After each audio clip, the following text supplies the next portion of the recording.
Glenn Greenwald is a columnist for The Guardian who broke this story. Glenn, good morning to you.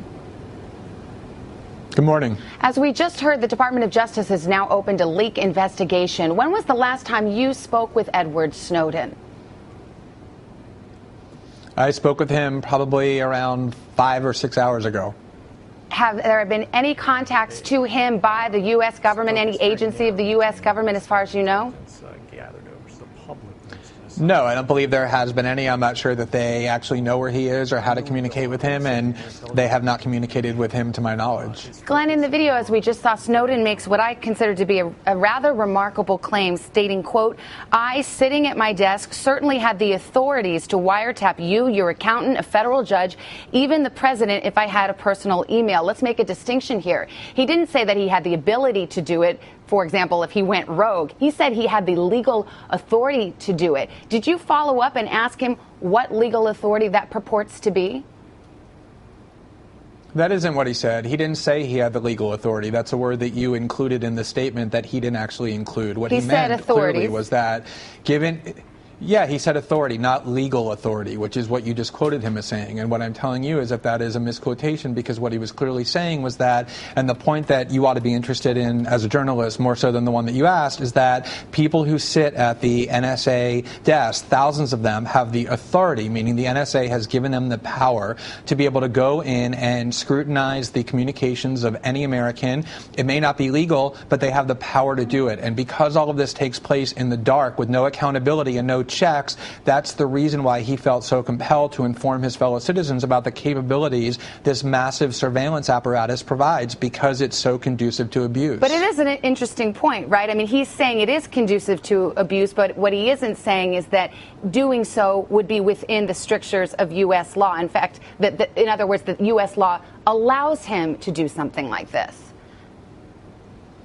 Well, I think the really important point here is that there have been many efforts on the part of the ACLU and other advocacy groups to go into court and to challenge the constitutionality of the surveillance system and to ask federal courts to rule about whether or not what the Obama administration and the Bush administration before them is doing is actually consistent with the Fourth Amendment. And rather than let those lawsuits proceed, the government has continuously said it is too secretive to allow courts to review. And because we do all of this in the dark, nobody can prove they've been eavesdropped on and therefore don't have standing to sue. So if this is really legal, why doesn't the government allow federal courts to rule on whether or not our constitutional rights are being violated as citizens? It's because they do everything in secret, which is why we need whistleblowers to come forth like Mr. Snowden, so that we can have some transparency on political officials. Fair enough. The government comes in, makes the argument that this is protected by the state secrets privilege. Then a federal judge rules on that. And in this case, a federal judge has said that the state secrets privilege was asserted properly. That is within the law, is it not? Right. Actually, that's not at all what happened. What happened was the ACLU went into court and asked for a ruling on the constitutionality of the law. And what the federal government said is, you have no ability to prove that your clients were actually eavesdropped on. You can't prove they were subjected to surveillance, because everyone that we surveil, we keep that a secret. And therefore, your clients have no standing to sue. Part of what the documents include that he turned over is a list of the people that the U.S. government has been targeting. And one of the reasons he did that was so those lawsuits finally can proceed, so that we can now know who has been subjected to this surveillance, so they can go into court and ask a court ruling on whether or not this is a violation of the Constitution to have this massive surveillance system aimed at millions of Americans, regardless of whether there's evidence of any wrongdoing. And then finally, as you well know, the Director of National Intelligence, James Clapper, called these revelations literally gut-wrenching. In response, you tweeted, "Save some melodrama and rhetoric for coming stories. You'll need it."